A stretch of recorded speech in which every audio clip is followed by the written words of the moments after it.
I'll give you, for example, you're in the fencing business, you go out there, you don't get any money up front, and you put up the fence, and the guy decides not to pay you on the fence. I know exactly what I'm going to do. Okay, what do you do? I'm going to saw it down and take it from him, and I'm going to go over there at probably midnight or something like that with my chainsaw. I'm going to hack it down, and I'm going to cart it off, and I'll show that guy. Well, and then he's going to show you. I'm Mark Olson. Luke Gibson and I have a combined 50 years in construction as fence contractors. In that time, we have both experienced failures and success. We travel the country talking with other contractors who share their experiences in hopes that their stories can make you a more successful contractor.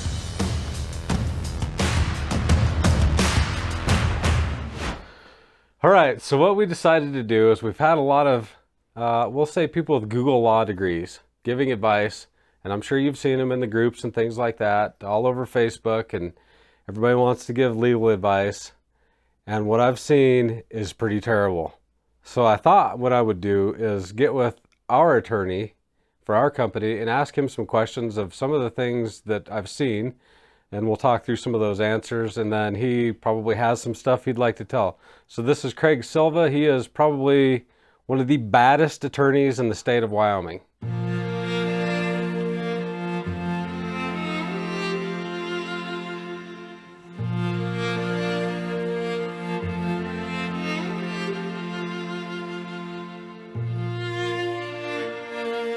I mean, his reputation precedes him. He's like the Johnny Cochran of Wyoming. I don't know about that, but if the glove doesn't fit, yeah, you must have quit. Yeah, see. So we're here with him, and we're going to get his take on a couple things, because I think that in contracting as contractors, there are a lot of mistakes legally made every day that can get you into a serious mess. Sure. And he fights these cases all the time. Yeah, we do those cases all the time. My name's Craig Silva, and I'm an attorney here in my office at Williams, Porter, Dana, Vale, and Casper, Wyoming. We have about 22 attorneys, and we do construction litigation, and it comes in all forms. So we do construction litigation in big construction builds, even down to the smallest of mom and pop type situations. So we deal with that all the time. Do you have any advice for a contractor? Just let's start this from the beginning. So I'm a contractor, I'm just getting ready to start up. What are some of the biggest mistakes you've seen over the years of contractors that start up? They've made, mistake 1, 2, 3, 4, and then it kind of carries on with them and creates big problems later on in their business. So ideally what happens is if you can find a mentor to mentor you through. So I worked in construction trades as putting myself through law school. I was a plumber's apprentice during that time period while I was putting myself through law school. So if you have a mentor to help you through, you can avoid a lot of those problems. But usually what happens is you start working as a laborer, you work your way up on the construction site and you become a job foreman, and then maybe you work yourself into the office where you're doing bids, all right? And then the next step is your own business. Once you can do the bids and do all those things, then really you're starting to say, hey, look, I can really do this for myself. So depending on what stage you are in that process, depends on kind of the knowledge base that you have in going forward. So what you want to do always when you start this process is you want to have an accountant and you want to have a lawyer. Those are the two things you want to do. And the first thing you want to figure out is what kind of business entity you're going to have. So your accountant is your first source for that. Your accountant's going to have an idea about what kind of business entity you're going to have. And that's going to be dictated by the amount of capital you have, the amount of employees you have, the amount of equipment you have, the amount of work you have. So if you're just going to start off and say you're going to be a handyman and you're going to work for real estate companies doing rental work and you're going to fix rentals for real estate companies in town, that might be just a sole proprietorship because you don't have a lot of employees and you don't have a lot of issues and you don't have a lot of equipment and you don't have a lot of those things. As you increase the complexity of your organization, you need to increase the complexity of the structure of your organization. So usually you move from a sole proprietorship into an LLC or some sort of corporation. Now, a sole proprietorship, one of the risks of that legally is that if you were to get sued, say you didn't complete a job and you got sued for breach of contract, or say somebody got hurt on the job and you got sued because somebody got hurt on the job, say you were driving a truck and while on work you hit somebody crossing the crosswalk and they got hurt, then potentially as a sole proprietor, you're individually liable for those torts. So that means they can come after you personally for those things. One of the reasons you structure an LLC or some sort of corporation is you want to avoid that kind of personal liability. So the first thing is what are you going to be? What kind of entity are you going to be? Are you going to be a sole proprietor? Are you going to be a limited liability company? And historically, limited liability companies started in Wyoming, and lots of people have limited liability companies. That's kind of the mainstay corporation in Wyoming. But your accountant will help you set that up. Once you get that set up... Hang on, wait. I feel like we just glazed right over partnership. Well, you can't have a... Why did we do that? You can't have a partnership. I wouldn't recommend you have a partnership. I'd recommend that you had an LLC. For anything ever. Lots of things in Wyoming should be an LLC. So partnership from attorney perspective is like, I would do something else other than that. I do whatever your accountant says, but your accountant almost always is going to set, if it's you and another person, they're going to structure you and set you up in an LLC. How are you guys structured? We're an LLC. Yeah, and you have an operating agreement. My very first time, my first go around was a partnership, and then we went from partnership to s-corp. So, partnership probably to LLC, right? Or did you go? No, we went to s-corp. Yeah. Okay. And then now we're LLC treated as an s-corp, which is like kind of the best of all worlds for us. Right. So one of the most important documents in the LLC is the operating agreement. And what the operating agreement in the LLC, and this is a mistake a lot of people make, is if you and I were to go into business and we were to form an LLC, we can do all that ourselves. We don't need a lawyer and accountant to do that. That's just filing paperwork with the Secretary of State's office and paying the necessary fees.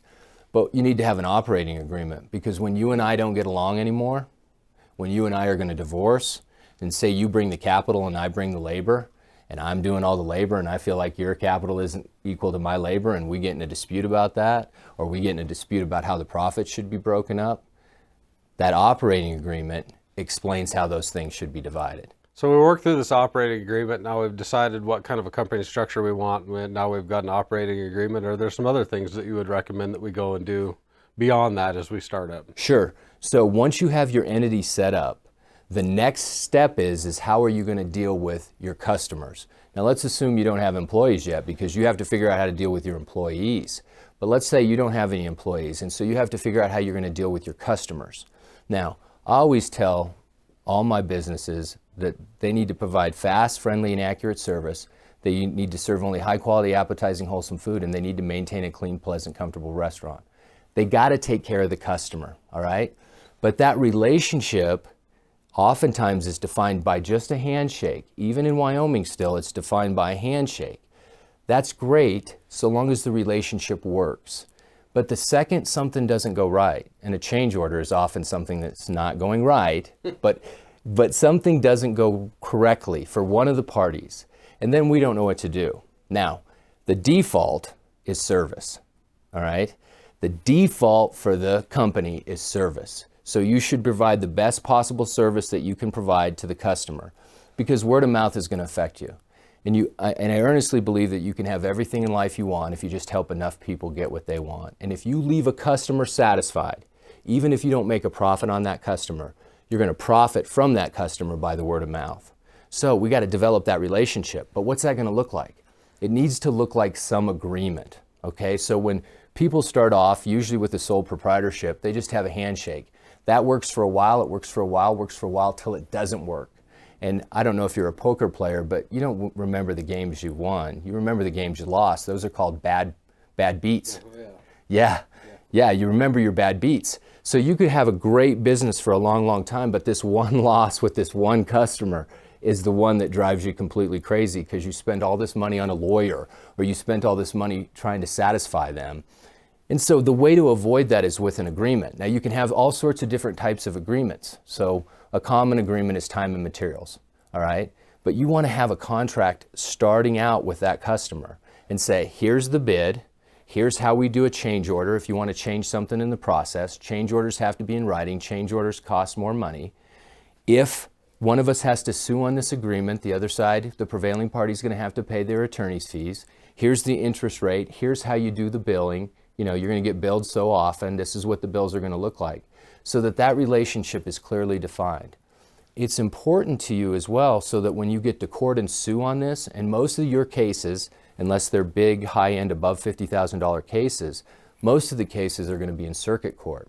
which is the lowest jurisdictional level court in Wyoming. It has a jurisdictional limit of $50,000. So a lot of the work that you do in the construction field, unless it's a big subdivision kind of deal, a lot of that kind of work is going to be filed in circuit court. So if you don't have an agreement, you can have an oral contract. The court can enforce that oral contract, but it becomes a situation of he said, she said. And so without those good boundaries and those lines that are outlined in the agreement, statutorily, there's some things that can help you. So I'll give you, for example, you're in the fencing business, you go out there, you don't get any money up front, and you put up the fence, and the guy decides not to pay you on the fence. I know exactly what I'm going to do. Okay, what do you do? I'm going to saw it down and take it from him, and I'm going to go over there at probably midnight or something like that with my chainsaw. I'm going to hack it down, and I'm going to cart it off, and I'll show that guy. Well, and then he's going to show you, because you've just committed the crime of trespass, more likely than not. You've committed the crime of property damage, more likely than not. That crime of property damage could be a felony if it exceeds $1,000 in damage to the property. So you're going to have all those crimes, and then he's going to sue you civilly for the damages. And trespassing is an intentional tort, which carries with it punitive damages. So planning on the front end of that to get all your costs up front, all right, and some sort of agreement on your costs up front, maybe periodic payments through the contract term, is a way to handle that. But let's just assume you didn't go do that. He won't pay you, he won't pay you. So what do you have to do? You don't have a written contract, it's all oral. So you have to sue the guy, all right? You take him to circuit court and you sue him and you plead 2 claims, at least 2 claims, breach of contract, 3 claims, breach of the covenant of good faith and fair dealing, and unjust enrichment. Now the best claim there is unjust enrichment because he's received a benefit. You're going to probably be able to get a judgment against him. You get a judgment against him and you record that judgment with the county clerk's office, and it acts as a lien on his property. You can ultimately foreclose on his property. You're going to have hire a lawyer to do all those things, by the way, unless you're a sole proprietor, because companies in court have to be represented by counsel. So it's going to cost you probably more money than that's worth. It's better to have that all outlined on what that's going to look like in the beginning agreement. So what does it take to make a contract? There's 3 parts, right? There's a lot of people that doesn't, I mean, well, there's a verbal contract. Right. So what are the key elements to an official contract to be considered a contract? So there's 2 types of contracts. There's an oral contract and a written contract. They have to have the offer, the acceptance, and the consideration. Consideration means there's some sort of bargain for exchange, okay, between the parties. Usually that's money, right? But it can be trade. You know, you can work things out in trade. So for example, you agree to do a fencing job for a concrete contractor, and he agrees to come do concrete work on your house. So that can be the consideration. But it can come in 2 forms. Those are great, but there's a third claim that people never think about, which is unjust enrichment. And so unjust enrichment means that you received some sort of benefit, you knew you were going to receive the benefit, you accepted the benefit, and now you should pay for the benefit. One thing we didn't talk about in that whole process is the ability to put liens on the property. So if you ultimately get a judgment against a person that you've done work for, that judgment operates as a lien and it can be recorded, and when the house or the property is sold, that judgment should be paid off. There's a level of complexity in there that I've not covered all the details of that. Yeah, please don't. Yes, but there's another way to do it, and you can start off not by liening the property in the beginning, but we have a lien statute. And if you follow that lien statute, at the end of the time period of the job, if you don't get paid, then you can lien the property. There's notice requirements on the front of that, and so you want to have a lawyer work through that with you. Your agreement should talk about your ability to lien the property, and you should have a lawyer look at that and make sure that that contract comports with Wyoming law as it relates to liens. And we're going to be talking with several different states. So this varies greatly by state. Oh, it varies greatly by state. So if you're in Colorado, there's different rules for liens in Colorado. There's different rules for liens in Montana.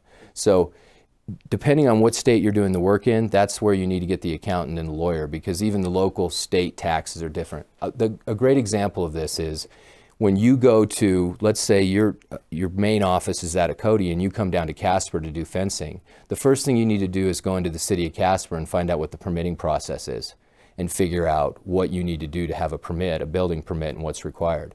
What you'll find out when you start your own business is businessmen bump up against government at every single level, all right? Those are teaching points. Every time you bump up against government, it can be a teaching point, but it can be an expensive teaching point. So it's better to approach the government entity to begin with before you have that teaching moment.